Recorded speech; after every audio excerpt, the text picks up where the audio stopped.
Hello, my friends, and welcome to Acquisitional Wealth. I am so glad you are here. If this is the first time you are joining us, go back and watch episode or listen to podcast number 1. It is all based on that. That's kind of the premise. And then you can binge watch your way all the way back to this episode. So make sure you do that. Before we get started, of course, you know how social media works these days. Please give us a like, a subscribe, and hit that little bell if you're watching this on YouTube. If you are listening to the podcast on iTunes or iHeart or Spreaker or one of these other sort of audio distribution streams, subscribe there as well. We really do appreciate it, and we all know how algorithms work these days, so there's that. And one more housekeeping note, join our Facebook page and group, absolutely free. No sort of, cheesy membership to buy or anything like that. It's absolutely free. Just come on over and join us. And we just want to get the word out about the power of buying and selling businesses as a way to create life-changing wealth. All right, so with that being said, today I want to talk about something that seems to come up right about this time in the buying process. Because if you've been following along with the episodes, we've talked about some really cool things. Like I said before in previous episodes, we have over 74 of these episodes already lined out. So there is a ton to cover.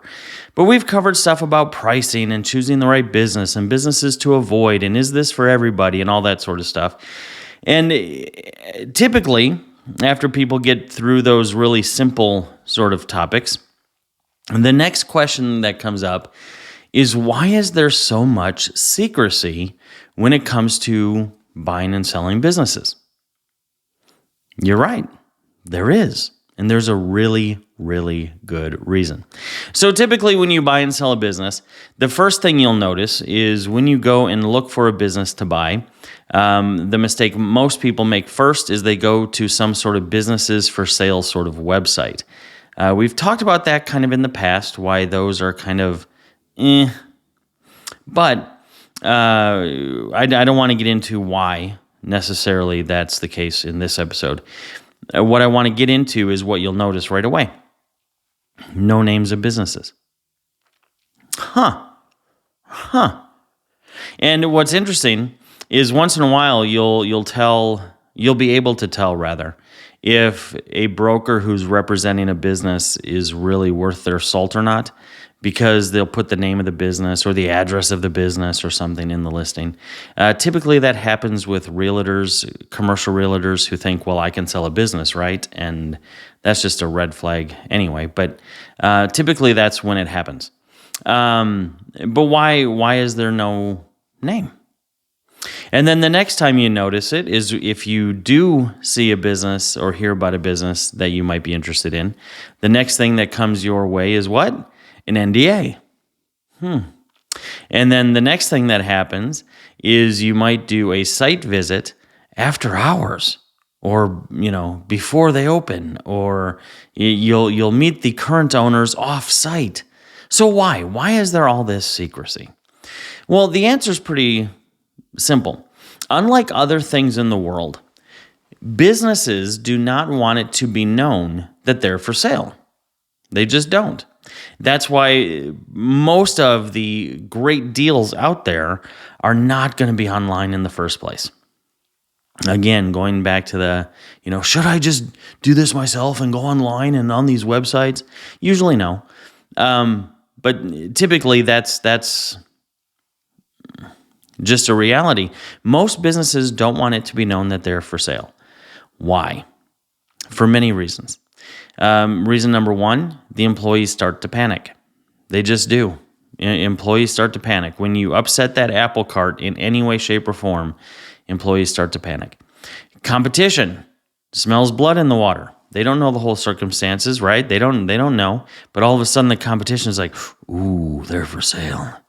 What's going on over there? Are they failing? Are they profiting? Oh, how much are they going for? Should we buy them? And the current ownership might not want a competitor owning them. Another reason is lenders start to get a little itchy. Like, whoa, wait. We lent you some money, and now you're saying you're for sale. Suppliers and vendors, same thing. So the reality is, that most business owners just don't want it to be known that they're for sale. And there are some terrible horror stories. Terrible horror stories. I remember in the Dallas-Fort Worth area, there was a restaurant for sale. And for some reason, they went with a commercial realtor to sell the business. And the commercial realtor listed the business for sale. Pictures of the outside of the building, name of the restaurant, address, all that sort of stuff, because this person thought, well, I sell a business like we sell commercial real estate, right? No, never. But they did. And it was minutes after the listing happened that everybody starts calling everybody. You know, people are posting on Facebook, well, my sister works here. Is she going to have a job? I have reservations for next week. Are they still going to be honored? I was going to apply to work there. Like, people just went nuts because all of a sudden you realized it was for sale. And obviously that was a massive and very, very expensive blunder by going with the commercial realtor. But you live and you learn. But it's a great example of what can happen when you get this wrong. And really, that kind of goes to this next level of secret. And some people don't like this idea of operating in secret. And I totally get it. I really do. I'm just here explaining to you why it's there, okay? But some people are like, well, I don't want to operate in secret. I want everything to be, in the light. Okay, great. Just know that it's going to be really hard to find a business for sale. Another reason for all the secrecy is the buyer has to be approved by the seller just as much as the seller has to or the buyer has to approve the business. Does that make sense? The buyer has to be approved by the seller, and the seller has to be approved by the buyer. And what you don't want to do if you're a current business owner is you don't want to be courting 10 different potential buyers, have all of that out in the world. The employees are like, oh man, here comes another one. Who's going to buy this thing? So the reality is it just serves everybody better, and it's a more honest way of doing business is to keep it private. And it's not that it's secret. And that's something that has to be kind of cleared up, right? Most of the business world and most of the consumer world for sure wants everything to be out in the light, and that's great. And they kind of tend to think, well, if I need to sign NDAs, if they're not listing the name of the business, if I can't go to the business until after hours, isn't this being secret? No, it's being private.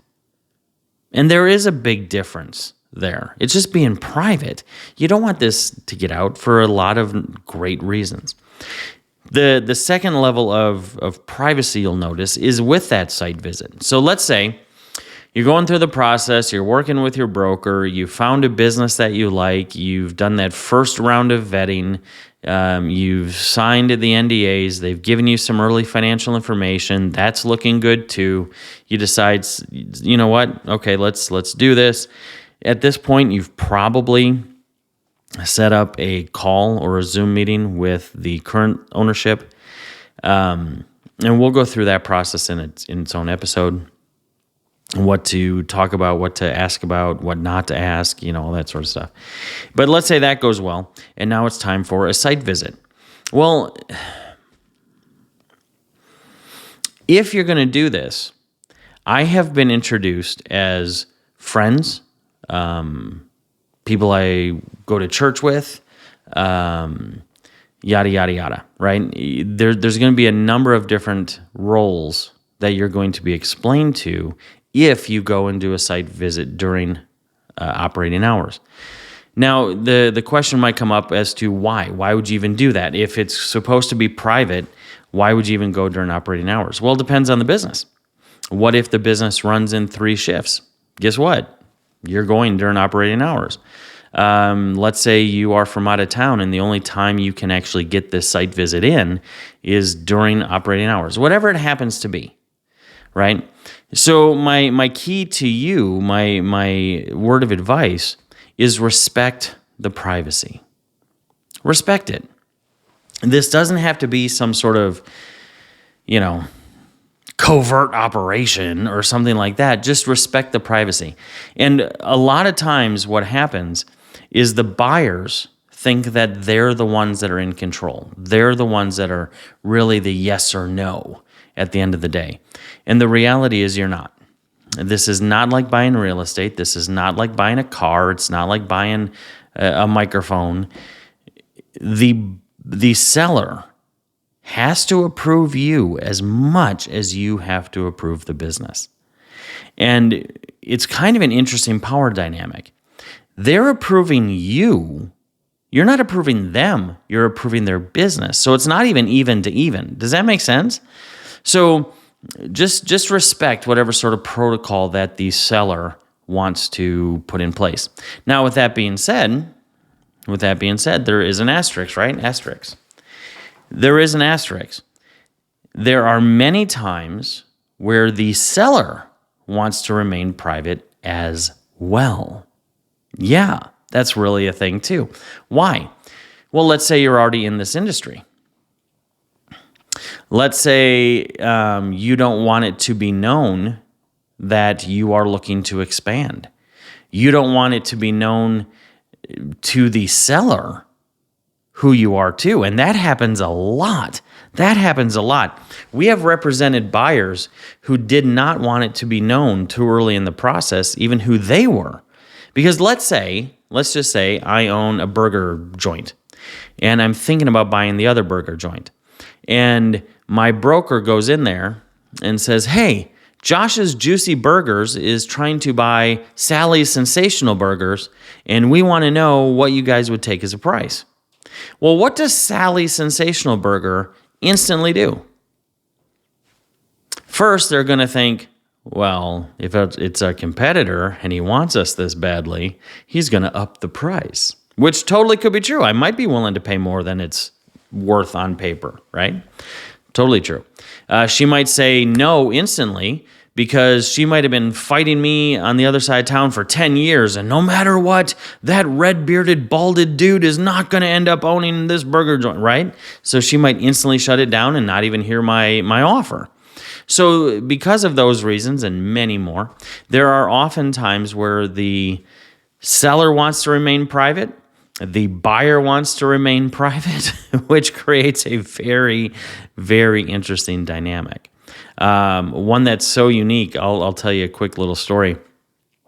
We were dealing with a company, a lot of NDAs involved and all that sort of stuff. And we had a potential buyer. And we went to the seller and said, sellers, it was a group of co-owners. We said, sellers, look, we have a buyer that might be interested. And they're like, well, how can you have a buyer that might be interested? Because we haven't seen an NDA, and how do we even know? And all that sort of stuff. Well, first, you got to calm down. We didn't tell them details. We just talked in generalities, right? Well, the buyer wanted to remain secret too for a very, very obvious reason. And once you know it. And they were to this point where they wouldn't, it was kind of like a standoff. Nobody would exchange information and even offer an NDA until they knew who they were. And there has to be a little bit of give. So while I acknowledge the fact that there is a call for privacy, there is a need for privacy from both sides, there also has to be a realistic expectation that nobody's going to make a 100% guaranteed purchase offer until they know some stuff. Does that make sense? So just kind of go through that process and do it respectfully. And ask yourself too, what do you want to keep private? As a potential buyer, as a potential seller, what do you want to keep private? The last thing you want to do is go into a conversation and not already have that planned out in your head. Or I would put it on paper so everybody who's involved knows the plan, but you understand, right? Like, don't just like, oh, wait, we want to keep that private. Well, you already told them. Too late. And be consistent with that too. Be consistent. Don't like court one buyer and have one level of privacy, and then be like, you know what, we should become more private now. And then with subsequent potential buyers, you become more private. You don't want to have a situation like that either. So this is kind of a really short episode, to be quite honest. It doesn't have to be a long episode. Gives you another reason to binge watch all the other ones.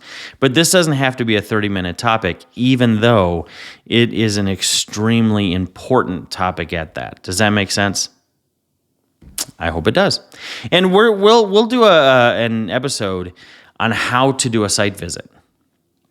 And we'll do an episode on how to do that initial phone call with a potential seller or potential buyer, because those two issues totally deserve their own episode. I just know that right about this time in the process, if you follow along with all these episodes, is when we get to this question of, why is everything so private? Why do people not tell me things? And it's not that they're trying not to tell you. That's not what's happening. They just want to make sure that privacy is maintained. And it's not just for them. It's for the benefit of the employees, the lenders, the suppliers, the vendors, the shareholders, the stakeholders, everybody who's involved. That's why they want to keep it private. So just navigate the process. Lean into your business broker. That's what they're there for. A business broker has a wonderful ability to kind of act as a gasket between the two parties and allow for the free flowing of information while respecting that privacy. And every level of the transaction is going to have a new and different expectation. I'll give you another example. So when you're going through a transaction, and we'll go more into this part too in a future episode, but when you're going through a transaction, you have a data room or a war room or whatever sort of room they want to call it. Each deal might have a different name for it, but essentially it's the same thing. It's where parties are sharing documents that everybody needs to see. Well, typically these days, it's on some sort of password protected document sharing service. There are some specifically designed for brokerages, which are fine. And then there's other ones that, to be honest, work just as well. Things like OneDrive, Google Docs, what's the other, Dropbox, stuff like that. They don't necessarily offer all the analytics that some of the dealer or broker specific programs do, but the overall function is just fine. And all that information goes in there. Well, sometimes that document room, the deal room, the war room, whatever it's called, actually is a physical room. Even today, as we march towards the middle of the 21st century, even now, there are times when you will have a physical room. And this is done for a few different reasons. One is if either party is really particular on privacy. They are afraid of, a coworker seeing over the shoulder on a screen and seeing information, or, not necessarily having confidence in the encryption or the passwords or whatever. So they'll set up an actual room. What does that look like? Well, typically it's a month-by-month office rental with a lock or a keypad on the door, and people who are involved in the transaction, lawyers, accountants, brokers, both sides, ownerships, will have access to that keypad or the lock, and they'll be able to go in there, review documents, add documents, so on and so forth. So sometimes the privacy is like to the 10th degree. Once in a while, you'll have that when it comes to typically manufacturers or service providers that deal with government contracts or confidential top secret information. They'll want an actual room, which totally makes sense. But it's not always, sort of James Bond-y stuff either. Sometimes it's just people who don't trust technology or whatever, especially if they don't know who all the parties are yet. There are times, because you might be saying, well, why wouldn't they know by this point who the parties are? Great question. I asked it for you, so I'll preemptively provide the answer too. What will happen sometimes is, let's say Acme Equity Group is going to make an offer for Phil's Manufacturing. And we don't really know who's all part of this deal. We don't know who's partners, investors, lenders with Acme Equity Group. See what I'm saying? They might have a former employee, a former VP, who they know might know too much and be part of Acme Equity Group. So they might set up a real physical room and say, okay, these are the actual individuals, no groupthink at all. This is the actual individuals. We'll deal with Phil, we'll deal with Joe, we'll deal with Sally. See what I'm saying? And you are the only 3 people on your side that have access to these documents. So lots of reasons for that. And it's kind of fun, to be honest. How can it be fun, right? Is that the right word for it? Yeah, it's kind of fun. Because by the time you get to that part anyway, you're really at this place where unless something unexpected comes up during the second level of due diligence, you're going to be marching towards a deal. And everybody knows it. All parties are kind of excited about it and that sort of thing. So actually, I'll just throw in a real quick,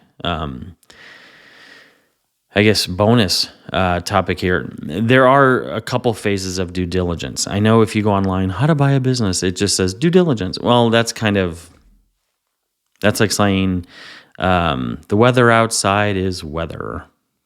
A little Paul Rudd reference for you. It doesn't really mean anything.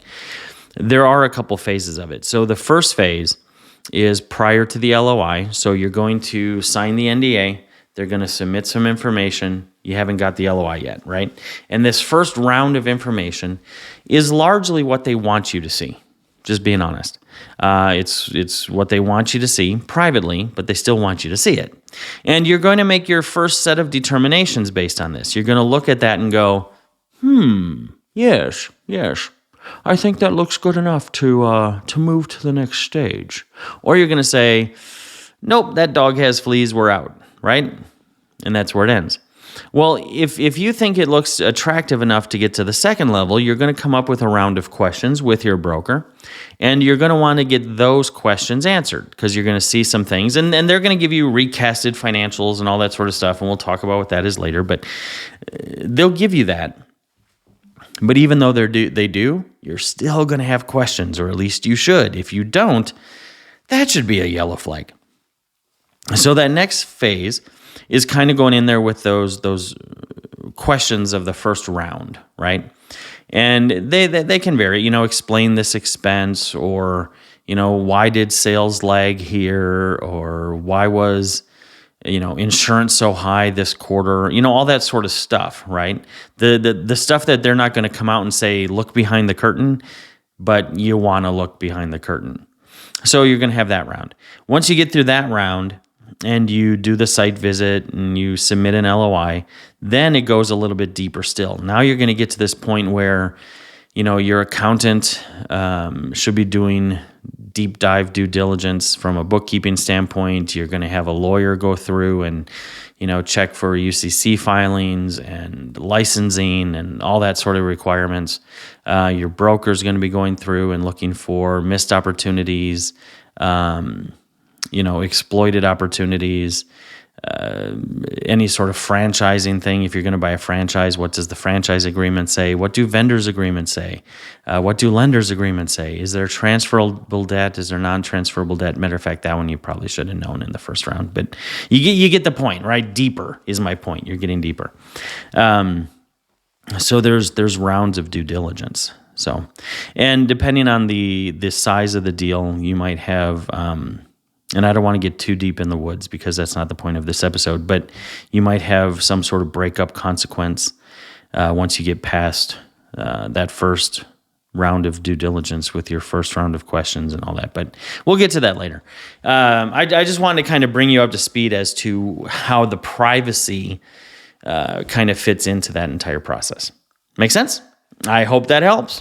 All right, so I know, real quick episode, but that's all right. That's all right. Binge watch 2 today. It's fine. They're low calorie. Like, subscribe, share, all that sort of stuff. If you're watching the video of this, do the whole notification thing too. Follow us on Facebook. Join the groups there. I also wanted to take a moment and say, we do a ton of free events. We have charged ones too. I mean, those are really in-depth things, but we do a ton of free stuff. don't feel like you just have to watch this at a distance from wherever you are. Come on in. Come on into one of our events. We post them regularly. You'll always know when they are if you are part of the Facebook page. So make sure you do that too. And I will speak with you or see you in the next episode.